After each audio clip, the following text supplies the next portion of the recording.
안녕하세요. 서울 북부교회에서 주 예수님의 이름으로 제공하는 은혜와 진리의 성경 강해 시간입니다. 이번 시간에 예수님께서는 맹인임을 시인하는 사람에게 하나님의 은혜를 계시하시는 생명의 빛이 되심을 증언하십니다. 시청하시는 동안 나 자신을 맹인으로 깨닫고 생명의 빛 되신 예수님을 영접하는 복이 있으시기를 기원합니다. 본 프로에서 무료로 제공하는 성경 공부 소식지를 받기 원하시면 아래의 전화번호로 연락 주시기 바랍니다. 날마다 숨 쉬는 순간마다 내 앞에 어려운 일 보내 주님 앞에 이 몸을 맡길 때 슬픔 없네 두려움 없네 주님의 그 자비로운 손길 항상 좋은 것 주시도다 사랑스레 아픔과 기쁨을 수고와 평화와 안식을 날마다 주님 내 곁에 계셔 자비로 날 감싸주시네 주님 앞에 이 몸을 맡길 때 힘주시네 위로함 주네 어린 나를 품에 안으시사 항상 평안함 주시도다 내가 살아 숨을 쉬는 동안 살피신다 약속하셨네. 안녕하세요. 오늘은 요한복음 8장 12절부터 한번 상기해보겠습니다. 12절부터 20절까지. 요한복음 8장 12절부터 20절까지. 이 8장에 놀란 말 참 많아요. 이걸 앉은 자리에서 이제 전장을 다 읽어보시면 굉장히 놀라운 말씀 많습니다. 예수님이 정말 하나님이시구나. 예수님이 정말 이 그리스도이시구나. 이걸 부정할 수 없는 이런 놀라운 말씀들이 많습니다. 뭐 전부가 그런데 우리가 못 보는 거예요. 5장도 그렇고 6장도 그렇고 진짜 다 이 놀라운 말씀인데 5장에서는 주님 그러시잖아요. 내 아버지까지 이제까지 일하신 나도 일한다. 이게 놀라운 말씀입니다. 유대인들이 이게 팔칵한 거예요. 자기가 하나님과 동등시한다고. 그러니까 어떤 말씀을 봐도 굉장히 놀라운 말씀인데 굉장한 말씀 못 보는 건 우리 영안이 박지 못하기 때문에. 또 6장에서는 어떤 말씀이에요? 6장에 보면은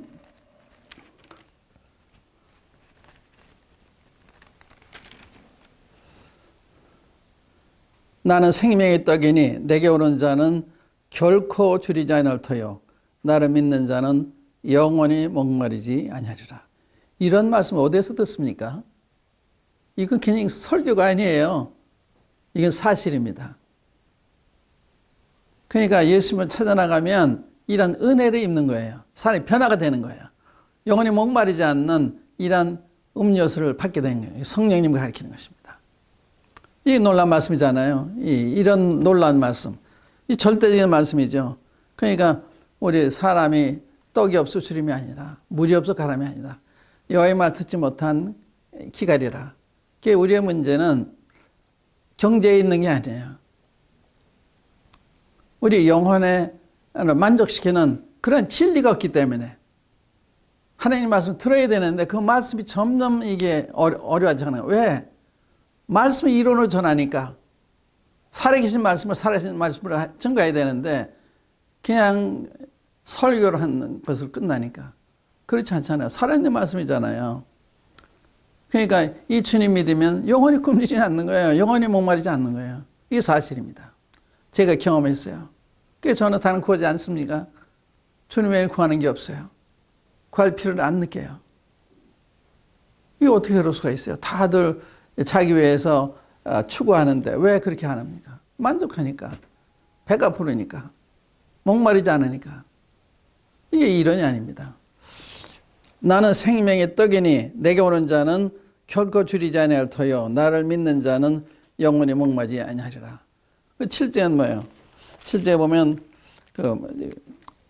명절 끝날 예수님이 외치시잖아요. 37절에 보면 명절 끝날 곧 큰 날에 예수께서 서서 외쳐 이르시되 누구든지 목마르거든 내게로 와서 마시라. 나를 믿는 자는 성경의 이름과 같이 그 배에서 생수의 강이 흘러나리라. 이 물, 우리 인간이 생존하는데 떡과 물은 필수잖아요. 이거 없으면 안 되잖아요. 이 육정에는 떡이 있어, 떡. 뭐 영원히 추지지 않는, 영원히 목마르지 않는 물이 있습니다. 그 다음에 7장에 보면, 7장 오늘 읽은 말씀인데, 8장에 보면, 8장 12절에 예수께서 또 말씀하여 이르시되 나는 세상의 빛이니 나를 따르는 자는 어둠에 다니지 아니하고 생명의 빛을 얻으리라. 나는 세상의 빛이다. 그러니까 그 떡과 물과 빛, 이스라엘 백성이 광야 생활할 때 이게 없었습니다. 광야에는 먹을 게 없잖아요. 물도 없잖아요. 주님이 하늘에 만나를 주시고 바위를 터서 물을 강같이 흐르게 만드시고 또 주님이 낮에는 구름기둥으로 밤에는 불기둥으로 인도하시잖아요. 이게 다 우리에 필요한 거예요. 우리 정신생활에 있어서 영적 생활에 있어서 이 주님이 필요해요. 주님이 떡이시고 주님이 물이시고 주님이 빛이시고 이 놀라운 말씀 아닙니까? 여기 나는 세상의 빛이니 누가 이런 얘기 할 수가 있어요? 이분이 누구예요? 거짓말 하신 분입니까? 정신병자입니까? 하나님이시기 때문에 이런 말씀하시는 겁니까? 나는 세상의 빛이니 나를 따르는 자는 어둠에 다니지 않고 생명의 빛을 얻으리라. 여기 나는 나를 따르는 자는 누구지 목마른 내게 와서 마시라. 날 믿는 자는 다 주님입니다. 이 물을 먹는 자마다 다시 목마르가지만 내가 주는 물을 먹으면 영원하지 않나.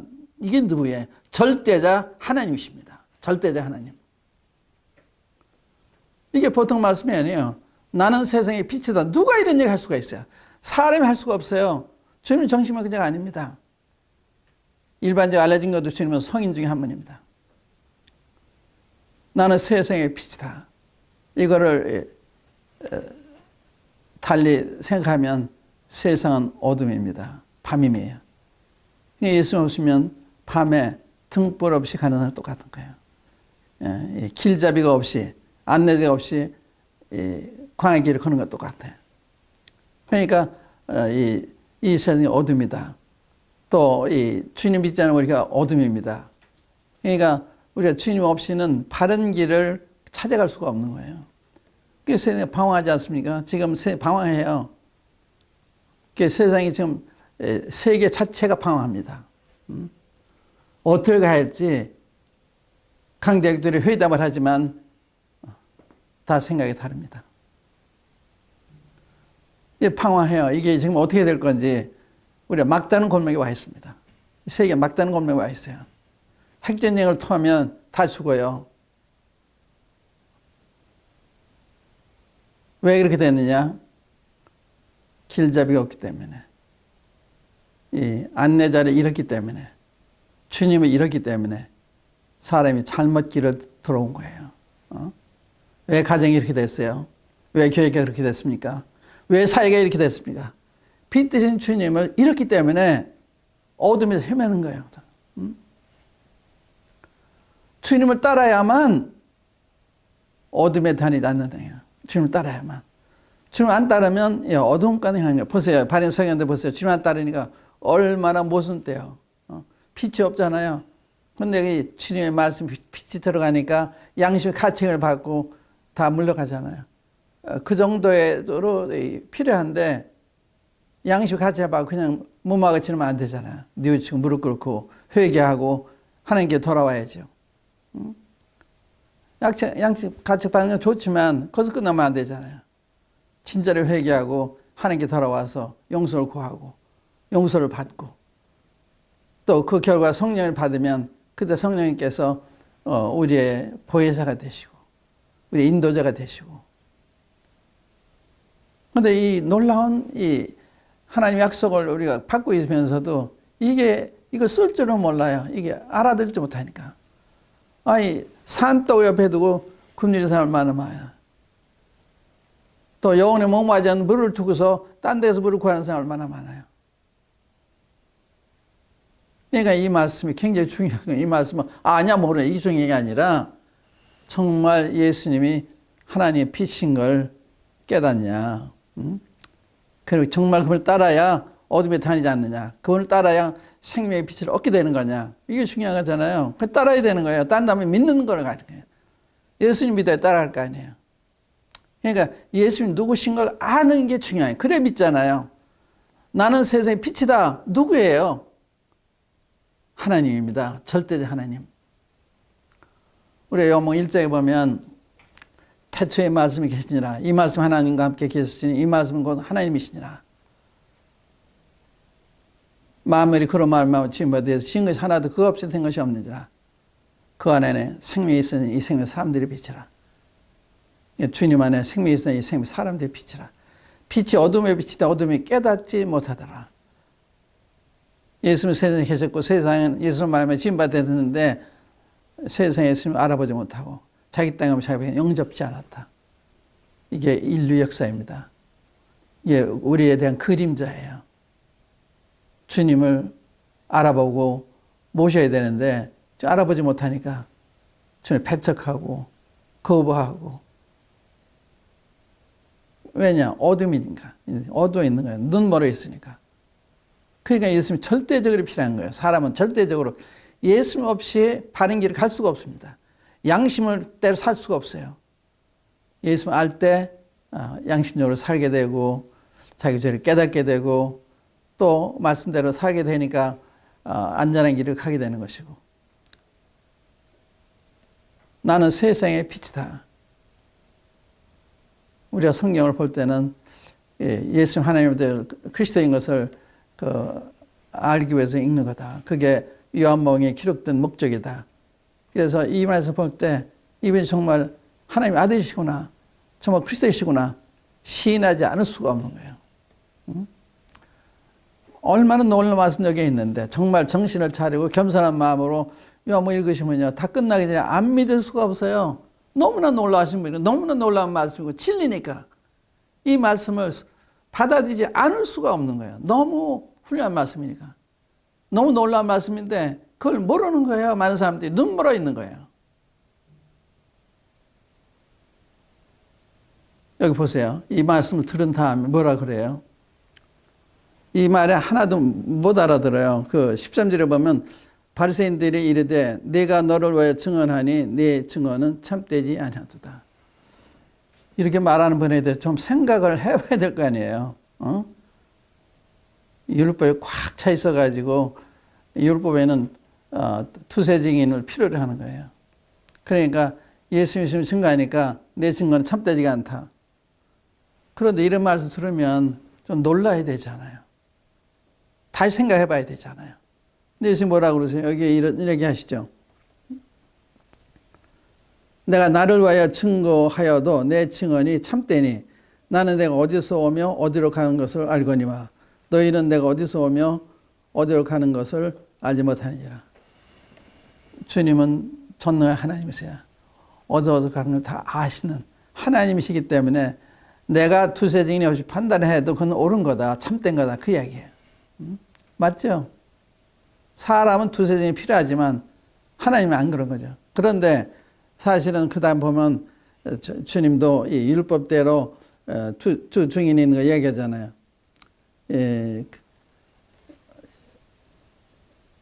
15절에 보면 너희는 육체를 따라 판단하나 나는 아무도 판단하지 아니하노라. 만일 내가 판단하여도 내 판단이 참되니 이는 내가 혼자 있는 것이 아니요 나를 버리신 이가 나와 함께 계심이라.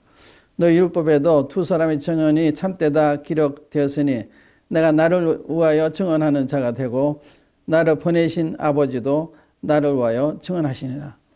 율법적으로 해도 맞는 분이에요. 응?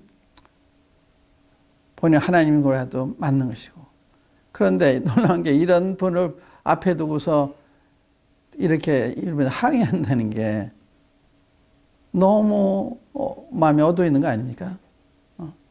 이런 분 앞에 무릎 꿇어야 되고, 그런데 이런 분 앞에서도 이렇게 거만하니까 어떻게 주님 믿겠습니까? 사람이 자기 한계를 알면, 자기 연약의 한계를 알면 배우려고 그러고, 알려고 그러고, 더 들어보려고 그러고, 그런데 어떤 사람은 확정이 돼 있어요. 남에게 안 들으려고 하는. 그러니까 발전할 수가 없는 거죠.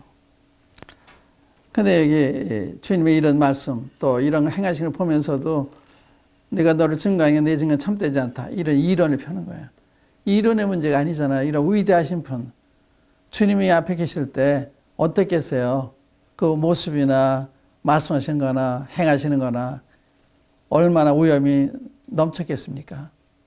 얼마나 은혜로운 분이셨습니까?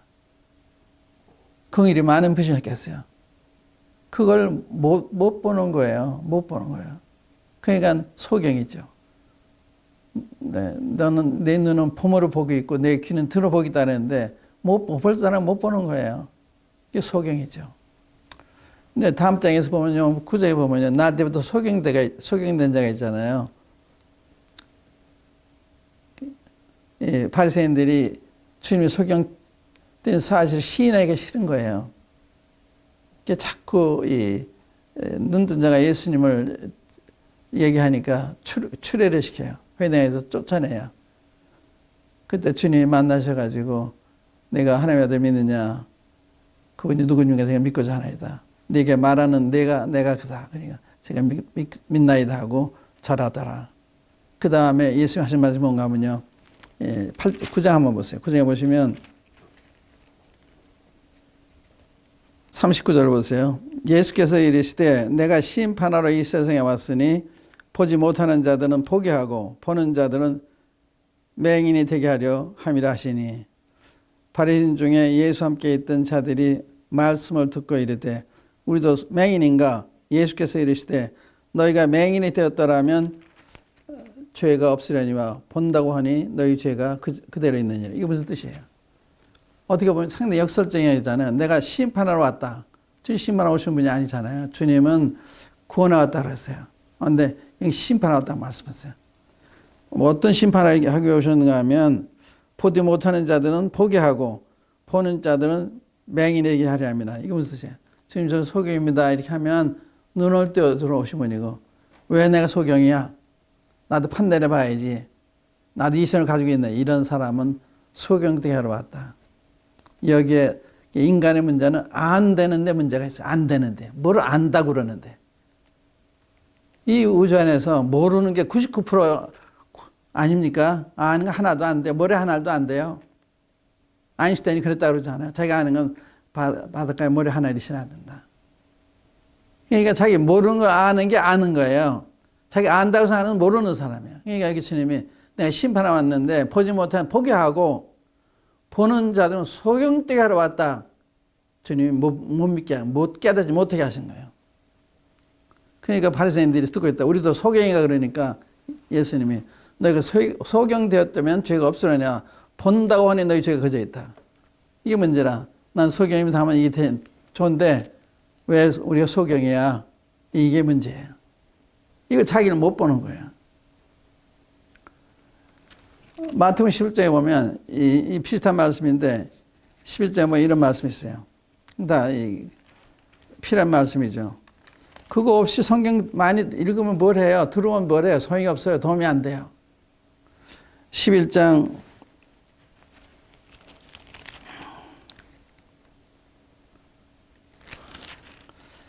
25절 보세요.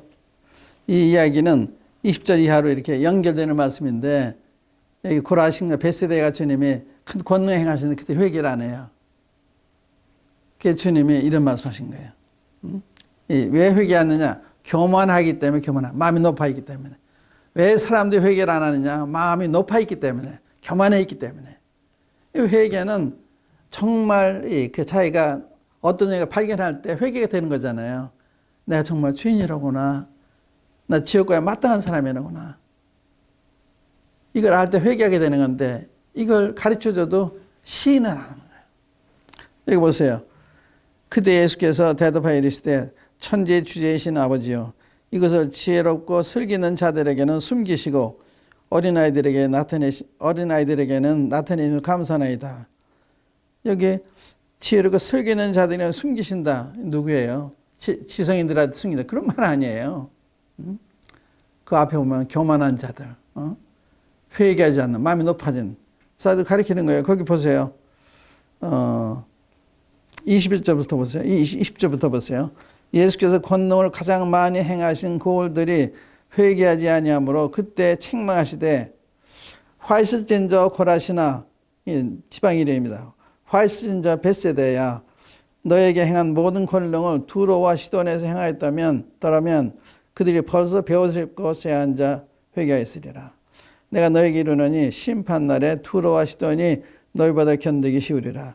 가버나움아 내가 하늘에까지 높아지겠느냐 음부에까지 낮아지리라. 내게 행한 모든 권능을 소돔에서 행하였다면 그 성이 오늘까지 있었으리라. 내가 너에게 이르노니 심판날에 소돔 땅이 너보다 견디기 쉬우리라. 보세요. 너희가 하늘에게 높아지나 음부에까지 낮아진다. 이 교만 이게 백해무익한 거예요. 사회에서도 직장에서도 가정에서도 왜 교만이 필요합니까? 서로 도와줘야죠.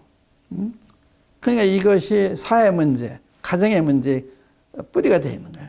교만, 마음이 높아 있는 거. 자존심. 자존심이 뭐예요? 자존감은 괜찮아요. 그런데 자존심은 좋은 게 아니죠. 자기를 높이는 마음이니까. 그러니까 여기도 지혜가 쓰이는 자들은 이런 사람 가는 자기 마음을 높이는 사람. 자존심 가지고 있는. 나 이렇게 취급해? 이런 거. 사람이요, 우리한테 와서 저보고 왜 그렇게 교만하십니까? 그러면 제가 시인해야 돼요. 맞는 말이에요. 겉으로 안 그럴지 모르지만 제 마음에 제가 알잖아요. 교만한 사람이죠. 또 왜 그렇게 거짓되십니까? 그것도 제가 부정할 수가 없어요. 그러니까 어떤 이야기를 해도 맞습니다. 그래야 되는데 시인 안 하거든요. 그게 교만이에요. 교만. 그 다음에 이제 올소이다 이렇게 된 것이 아버지의 뜻이니이다. 이게 지혜를 슬기는 자들에게 숨기시고 어린아이 나타내는 이게 아버지의 뜻이라는 거예요. 내 아버지께서 모든 것을 내게 주셨으니 아버지 외에는 아들을 아는 자가 없고 아들과 또 아들의 소원대로 계시를 받는 자 외에는 아버지 아는 자가 없느니라. 그러니까 믿음 전에는 계시가 필요한 거예요. 하나님 계시해서 믿는 거예요. 내가 설득해서 믿는 거 아니에요. 하나님 계시를 주셔서 이렇구나 이렇게 되는 거예요. 그런데 오늘 이 전도하는 분들도요. 하나님의 성역사를 말로는 인정한다 그러는데 실제 인정하잖아요. 그러니까 문제가 생기는 거예요. 말은 틀림없어요. 그런데 성령 의지하지 않거든요. 그러니까 내가 설득해서 이 결신을 얻어내려고 하는 그만 안 되는 거죠. 성령이 하실 일 내가 대신할 수가 없잖아요. 여기 하나님이 계시를 알게 된 계시가 전제되는 거예요. 베드로가 마태복음 10장에 보면 너는 나를 누구라 하냐 질문했을 때 베드로가 주는 그리스도시여 살아계신 하나님의 아들이시니이다 그러니까 바요나시면 복이 있다. 이를 내게 알게 하는 혈육이 아니라 하늘에 계신 내 아버지시니라. 하나님이 계시서 안 거예요. 하나님 아는 것은 우리 지혜로 아는 게 아니에요. 하나님의 성령께서 우리의 마음을 열어주셔야 계시를 해주셔야 주님이 누구신지 보게 해주셔야 그때 믿게 되는 거예요. 대중전도자나 개인전도 이런 부분에 있어서 문제가 있어요. 그러니까 성령 얼마나 의지해야 되느냐. 사도 바울도 고린도서 2장에 보면 내가 너에게 하나님의 증거를 전할 때 말과 지혜를 하지 않았다. 내 전도함이 말과 지혜에 관한 말 하지 아니하고 성령의 나타남과 하나님의 능력을 하면 너희 믿음이 사람이 지혜 있지 아니하고 하나님의 능력이 있게 하라. 이거거든요. 바울 같은 훌륭한 분도 그러잖아요. 그러니까 우리 전도할 때 이 잘못된 신앙 고백이 많아요. 잘못된 신앙 고백이. 왜냐하면 성령으로 말하는 것이 아니기 때문에 참된 구원이 아닌 거예요. 그러니까 이렇게 되면 안 되잖아요. 사람이 바로 구원받도록 해야지. 그러니까 여기 우리가 이런 말씀 들을 때 지금 계시를 필요한데 계시가 없으니까 깨닫지 못하는 거예요. 그러니까 너희는 육체를 따라 판단하나 하나님께서 외모로 판단하는 거예요. 주님 목수의 아들 사람으로만 보는 거예요. 주님이 하나님이신데 겉으로 본 사람인데 본질은 하나님이세요. 그러니까 하나님처럼 말씀하시고 하나님처럼 행하시고 말씀하는 게 행함으로 다 증거하시잖아요. 그래서 이렇게 행하셨을 때 주님은 내가 하는 게 아니라 나를 보내시니까 나 함께 한다. 너희 아버지가 어디에 있냐 그러잖아요. 너희는 나를 알지 못하고 내 아버지도 알지 못하도다. 알았더라면 내 아버지도 알았으리라. 그러니까 주님 아는 것이 하나님 아는 거예요. 예수님 모르고서 하나님 안다는 건 성서적으로 말이 아닙니다. 예수님 알아야 하나님이 누구신지 알게 된 거예요. 그러니까 얼마나 중요한 말씀. 예수님을 잘 연구하시면 하나님이 어떤 분이신지 알게 되고 그분의 마음에 합한 삶을 살게 되고 이 말씀 굉장히 중요해요. 그러니까 우리가 성경 읽을 때 하나님의 도움을 필요로 하는 하나님의 의지하고 있는 하나님의 도움을 구하는 그 읽을 때 하나님 계시해 주신 거예요. 그 없이 내 지혜를 읽으려고 하면 안 되고 그 문제가 있습니다. 성경 어떻게 읽어야 되느냐 이 문제가 있어요. 여기까지 하겠습니다. 다음에 또 말씀드릴게요. 감사합니다. 말씀 속에 위로를 얻네. 주님의 도우심 바라보며 모든 어려움